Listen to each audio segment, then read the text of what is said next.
நேரலுக்கு அடியேன் கோவிந்த பட்டரின் கோடானு கோடி நமஸ்காரம்.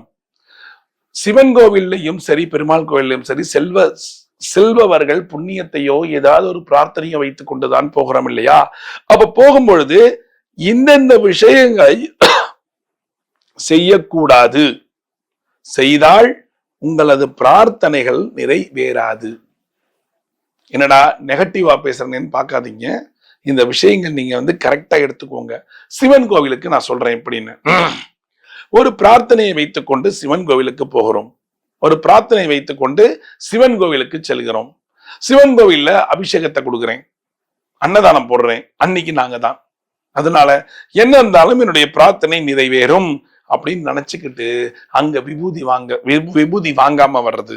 அடுத்தது அந்த விபூதியை போய் குருக்கள்கிட்ட போய் இப்படி நீங்களே வச்சுடுங்க, தயவு செஞ்சு சொல்லாதீங்க, உங்க கையில வாங்கி நீங்க உங்களுடைய மோதிர விரலால நெத்தி வச்சுக்கிட்டு மீதி இருக்கிற விபூதியை கையில தேய்ச்சிருங்க, இல்ல வயிற்றுல தேய்ச்சிக்கோங்க, அவ்வளவு நல்லது.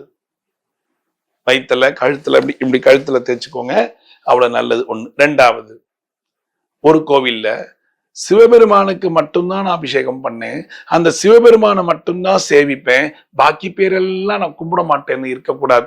ஒவ்வொரு தெய்வங்களையும் போய் வணக்கம் வைத்து விட்டு வர வேண்டும். அப்படி இல்லைன்னா உங்களுடைய பரிகாரம் நிறைவேறாமல் போய்விடும். ஒவ்வொரு தெய்வத்தையும் போய் வணக்கம் வச்சுட்டு ஓரமா நிற்கணும், அவசரப்படவே கூடாது. நைவேத்தியம் நீங்க இன்னைக்கு அன்னதானம் பண்றீங்கன்னா அலங்காரமாய் அபிஷேகமாயி அலங்காரமாயி அர்ச்சனைகளாய் எல்லாம் முடிஞ்சு அந்த பிரசாதம் சுவாமிக்கு நைவேத்தியமாயி உங்க கைக்கு வர வரைக்கும் அமைதி காத்து அருள வேண்டும். நான் போகணும் சீக்கிரம் ஆயிட்டா அது பண்ணவே கூடாது, பறக்கவே கூடாது. அங்க கோவில்ல அமைதியா இருக்கணும். ஏன்னா கோவில் காரியங்கள் மிக நீளமான காரியம். உங்களுக்கு அந்த மாதிரி ஒரு பிரார்த்தனையை செலுத்த வேண்டும் என்று நீங்கள் ஆசைப்பட்டீர்களே ஆனால் எல்லா ஒர்க்கையும் தள்ளி வச்சுட்டு நீங்க இங்க அமைதி காத்து அருள வேணும். சிவன் கோவில்ல அமைதி காத்து அருள வேணும்.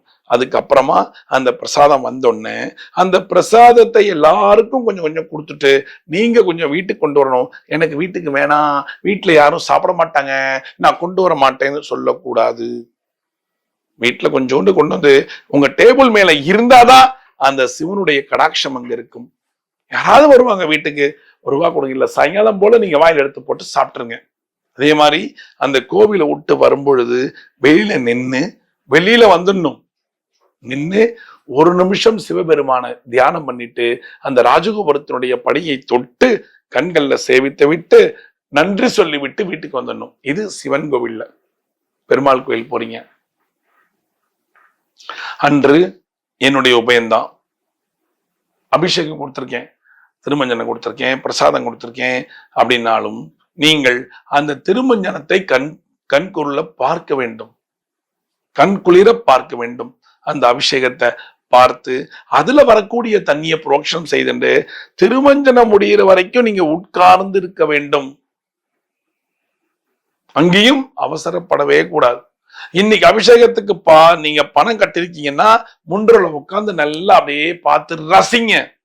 அந்த அபிஷேகம் எப்படி நடக்குது என்ன ஏதுங்கிறத ரசிங்க. ரசிச்சுட்டு திருமஞ்சனத்துக்கெல்லாம் தரைய போட்டு பெருமாளுக்கு நிவேதனமாய் வரும்ல, அது வரைக்கும் அமைதி காக்கணும். சிவன் கோவிலையும் சரி பெருமாள் கோயிலையும் சரி அமைதி காத்து பெருமாளுடைய வழிபாடை முடிச்சுட்டு அந்த அன்னதானங்களை நீங்களும் கலந்து கொண்டு இல்லை நீங்க தான் கொடுப்பீங்கன்னா அங்க இருக்கிற அர்ச்சகர்கிட்ட கேட்டு நீங்க எல்லாருக்கும் அன்னதானம் கொடுத்து நீங்க எல்லாருக்கும் பிரசாதங்களை கொடுத்து எல்லாம் பண்ணொன்னு பெருமாளை சேவிச்சுட்டோ அந்த பெருமாளுக்கு ஒரு அர்ச்சனை உங்க குடும்பத்தாரின் பேர்ல ஒரு அர்ச்சனை பண்ணிட்டு நீங்க வெளியே வரணும். வெளியே வரும்பொழுது பெருமாளை சுத்திட்டு அங்க இருக்கக்கூடிய இதர தெய்வங்கள் எல்லாம் தரிசனம் செய்துவிட்டு பெருமாள் முன்னாடி நிக்கணும். நின்றுட்டு வெங்கடாஜலபதியாக இருந்தால் கோவிந்தா கோவிந்தா கோவிந்தா கோவிந்தா சொல்லணும். இல்ல அந்த பெருமாள் லக்ஷ்மி நரசிம்ம பெருமாள் அப்படின்னா ஓம் நமோ லக்ஷ்மி நாராயணாய, ஓம் நமோ லக்ஷ்மி நரசிம்மாய நமக அப்படின்னு 3 முறை அந்த மந்திரத்தை சொல்லிட்டு பெருமாள் கோவில்ல வரணும்.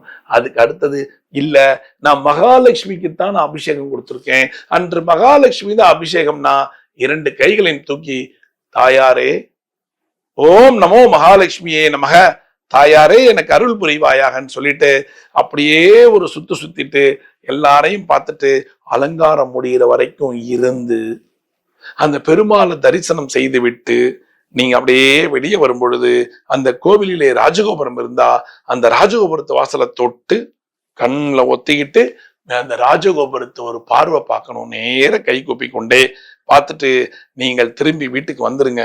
வீட்டுக்கு வந்துடுத்தா எங்க வேணாலும் போகணும். நான் எல்லாம் பண்ணிட்டேன், நான் நேர வெளியில போயிட்டு வரேன்னு வரக்கூடாது. வீட்டுக்கு வந்துட்டு உட்காந்துட்டு அப்புறம் எங்க வேணாலும் போங்க. தப்பு. ஏன்னா லட்சுமி கடாட்சமும் சரி, அந்த பெருமாளுடைய கடாட்சமும் சரி உங்க ரூபமாதான் உங்க வீட்டுக்கு வருங்கிறது இது நிதர்சனமான உண்மை. சுவாமியை பிரதட்சணம் பண்ணிட்டே வரீங்க.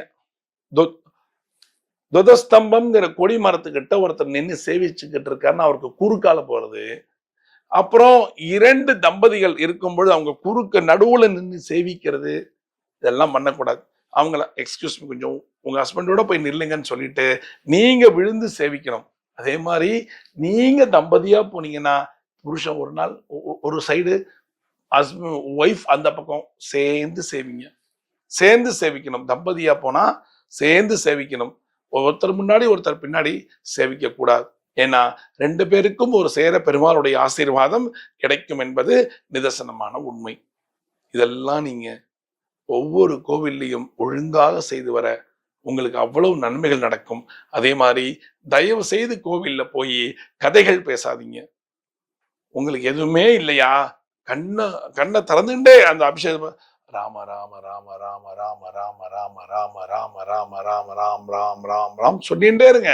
அதாவது கண்ணு அபிஷேகத்தை பார்த்துட்டு ராம் ராம் ராம் ராம் ராம் ராம் ராம் ராம் ராம் ராம் இல்லாட்டி கிருஷ்ண கிருஷ்ண கிருஷ்ண கிருஷ்ண கிருஷ்ண கிருஷ்ண கிருஷ்ண கிருஷ்ண கிருஷ்ண கிருஷ்ண கிருஷ்ணன்னு சொல்லணும். அதை விட்டுட்டு பக்கத்துல போய் அரட்டடிக்கிறது, கண்ணாப்புனா நம்ம ஒரு ஃபேமிலி விஷயத்த பேசுறது, 2 பேரும் ஃப்ரெண்டா சேர்ந்து போயிருப்பீங்க, இல்ல ஹஸ்பண்ட் ஒய்ஃப் சேர்ந்து போயிருப்பீங்க, அங்க போய் எந்த ஒரு விஷயத்தையும் பேசக்கூடாது. ஏன்னா கடவுளுடைய சன்னிதானத்துல கடவுளை தவிர வேற எந்த சிந்தனையுமே இருக்கக்கூடாது. அப்படி இருந்தீங்கன்னா அவ்வளவு சுபிக்ஷம் கிடைக்குங்க. முடிந்த அளவு பெருமாள் கோவில்கள்ல அபிஷேகம் முடிஞ்சோடனே ஒரு பாட்டில்ல தண்ணி வாங்கிட்டு போய் வீடு ஃபுல்லா தளிங்க, அவ்வளவு நன்மைங்க. பூச்சி பொட்டு வராது, பில்லி சூனியம் பிடிக்காது, நெகட்டிவ் வராது, எல்லாமே போயிடும். கிரக தோஷம் கூட விலகி போயிடும் அந்த அபிஷேக தீர்த்தத்துல. செய்யறீங்களா? மறக்காம செய்யுங்க. ஒவ்வொரு கோவிலுக்கும் அபிஷேகம் போகும்போதோ எதுக்கு போகும்போதோ உங்க கையில எப்பொழுதுமே ஒரு குட்டியா பாட்டில் வச்சுக்கோங்க. அங்க போய் எனக்கு பிளாஸ்டிக் பை கொடுங்க, அது கொடுங்க, இது தேடாதீங்க. இதெல்லாம் இருந்து அதை வாங்கிட்டு வந்து வீடு ஃபுல்லா தண்ணீர் தெளிக்க அவ்வளவு சுபிக்ஷம் உங்களுக்கு வந்து வருங்கிறது நிதர்சனமான உண்மை. செய்யறீங்களா? செய்யுங்க. சுபிக்ஷத்தை வாழ்க்கையில இவ்வளவு சீக்கிரம் யாராலையும் வாங்க முடியாது, உங்களால வாங்கிக்கலாம். வாங்கிக்கிறீங்களா? மீண்டும் ஒரு சாஸ்திர சம்பிரதாயத்தில் நான் உங்களை சந்திக்கிறேன். நேரலைக்கு அடியேன் கோவிந்த பட்டரின் கோடானு கோடி நன்றிகள்.